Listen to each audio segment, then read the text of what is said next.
Yes, folks, it's Tales from the Jails with John G. Sutton.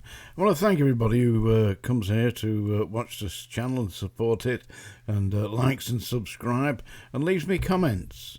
And specific thanks go to Shogun for encouraging me to continue, because I had been thinking that perhaps this channel was just a little bit in the doldrums, but here we go. I do my best to make it entertaining, interesting, and today I'm going to talk about some strange characters that were in strange ways when I was there in the 70s and 80s. And do feel free to make comments on this. I mean, I know that these may be unbelievable, but as far as I know, I was there, and this is my truth. I can only give it to you as I saw it. Yeah? So, if you want to read about it, these what I'm going to give you are recounted in the third volume of my series of books, HMP Manchester Prison Officer, and there's a link down below. Alright, well, I'm going to talk first of all about the infamous, notorious Governor Norman Brown. I was on duty one day, and Norman Brown had been in his office. He'd been boozing in the club. It'd probably be about 2:30 in the afternoon, and he'd been looking out of his window apparently, and seen somebody throw a large ship parcel out of the window from E-Wing, which was directly, F-Wing was there and E-Wing was there. So he was looking out of his window and he saw a ship parcel come flying out the window. Now, 2:30 in the afternoon, Norman Brown had a few beers. He'd obviously just been about to go to sleep when he saw, because that's what he did in the afternoon, saw this ship parcel flying out. So what would you do? You'd think, oh, bollocks to that, just get on with my duty. I'm the governor, the number one governor, the man in charge of the whole prison. There was virtually 2,000 inmates at the time, and probably about 200 prison officers, and he was the man in charge. So he came out of his office, went outside, round to the back of E-Wing, and he picked up the ship parcel in his hand, walked through into the prison, and said to the staff on the landing, E2 landing, where I happened to be at the time, and he said, "Open that cell," pointing at this cell. And so we opened the cell up. Norman Brown, standing there, ship parcel in hand, threw it into the cell, and it hit this inmate splat on his shoulder. There was shit splattered everywhere. And Norman Brown shouts, "That'll teach you, you dirty bastard." And he's standing there, the number one governor, Norman Brown, with shit dribbling from his hand. Seriously, the number one governor, yeah. Hard to believe, isn't it? Yeah, strange ways, yeah. So they just locked the door. I mean, the inmate wasn't very happy, but what can he do? Who's he going to complain to? That was the number one governor. Another strange incident was one of the members of staff.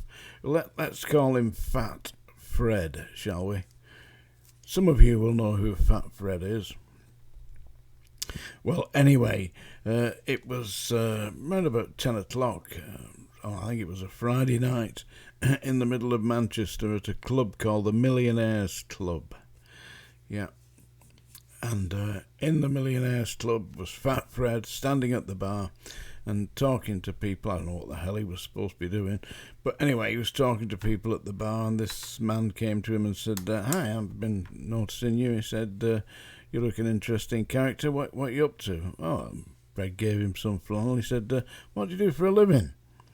Well, apparently Fred's answer was something along the lines of, "Well, I can't really tell you too much. I'm with the CID in Greater Manchester."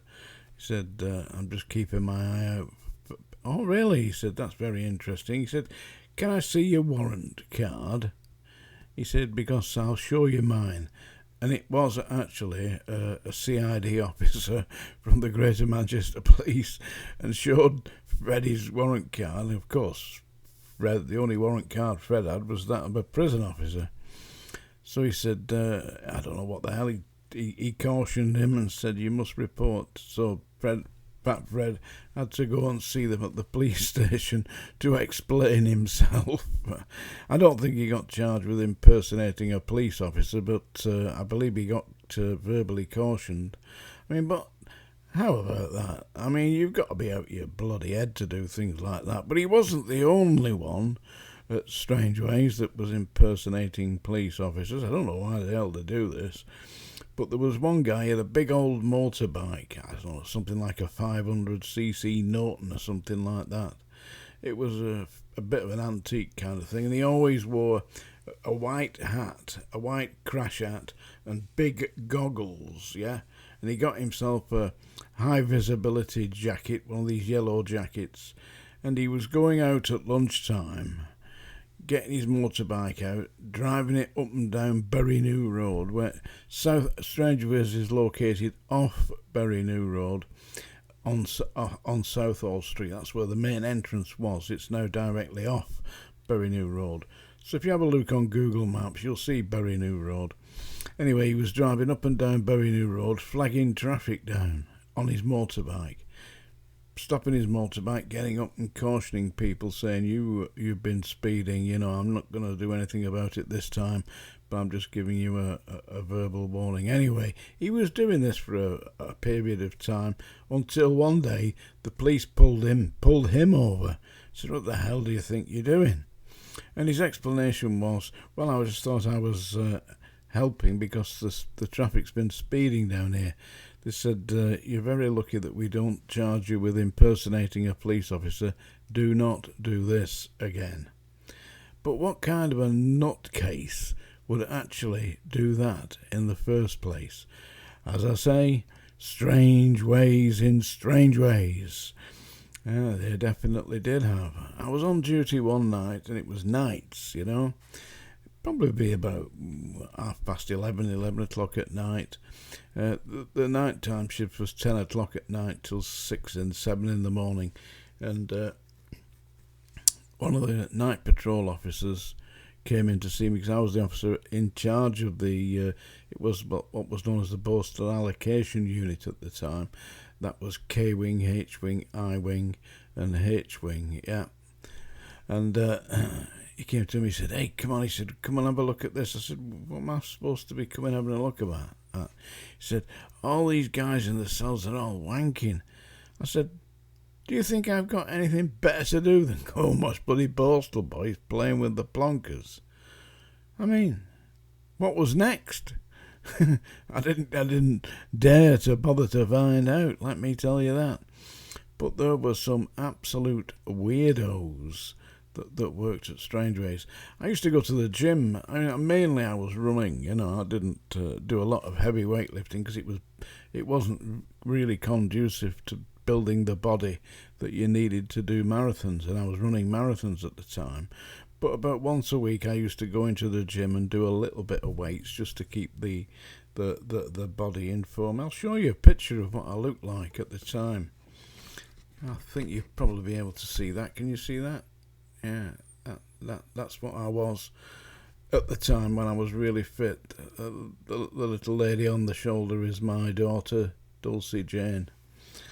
And so I went into the gym, did a little bit of weights, and then it got to be about 1:10, and everybody's been in there since about 1:45, and they do about half an hour, you know. So they went into the shower unit, and in the shower unit was this woman who was with a member of staff. She was the wife of a member of the prison staff. She was in the shower getting a shower too. Stark bollock naked in the shower with all these blokes. I mean, come on. What kind of a carry-on is that? Who would take their wife into the gymnasium and get a kit off in front of all these blokes? I tell you, that was really strange. Luckily, I mean, I didn't need to do that because I worked as a hospital officer, and we had a shower unit in the main ward where I was the officer in charge of the main ward at the time. So that's just a few incidences from Strangeways that I thought you might be entertained with, and they're written in my book, Volume 3. It's the song dinger, folks, and I'm sure that it has definitely charged you with expediency to make a hasty exit. But for those brave souls who remain, I am going to sing a song. Somebody asked me to sing 7 Tears by Gumby Dance Band or something. I had a look at it. it's just not my range. I can't really sing it. It needs a lot of music behind it, so I couldn't really do it. But thank you very much for asking. I did look at it, and I just couldn't do it. So I decided to sing this song instead. It's a song by Scott Walker. I used to really like Scott Walker. I've still got his LPs somewhere. I've got loads of LPs. And it's a little known fact that the Walker brothers were brought here by P.J. Proby in 1964-65, after he'd made it through and made his breakthrough by appearing with the Beatles on the Beatles special that was screened in January, I think it was, of 1964. And then he got a record deal with Decca Records, and his record Hold Me went up to number 3 in the charts, and he was off and running then, and he brought the Walker brothers over, and Scott Walker was the lead singer. And this is a song from his third album, which I particularly like. It's Raining Today. It won't sound anything like Scott Walker, believe me, because he had a remarkable voice. And people have told me I've got a remarkable voice. They said I should be used for calling the cows in. Boo! Anyway, here we go. It's raining today, and I'm just about to forget the train window girl. That wonderful day we met. She smiles through the smoke from my cigarette. It's raining today, but once there was summer and you and dark little rooms and sleeping late afternoons. Those moments descend on my window pane. I've hung around too long, listening to the old landladies' hard luck stories. You out of me out of you. We go like lovers to replace the empty space. Repeat our dreams to someone new. It's raining today, and I watch the cellophane streets. No hang-ups for me, 'cause hang-ups need company. The street corner girls, a cold trembling leaf. It's raining today. It's raining today. There, round of applause for Scott Walker and a few cabbages for me, because that was bloody awful. Anyway, I did try, and I'm sure that you'll all agree with the goat that it was absolutely brilliant. Don't you think so, goat? Perhaps not. Tales from the Jails, John G. Sutton. Like, subscribe, comments, insults, all the rest. You got it?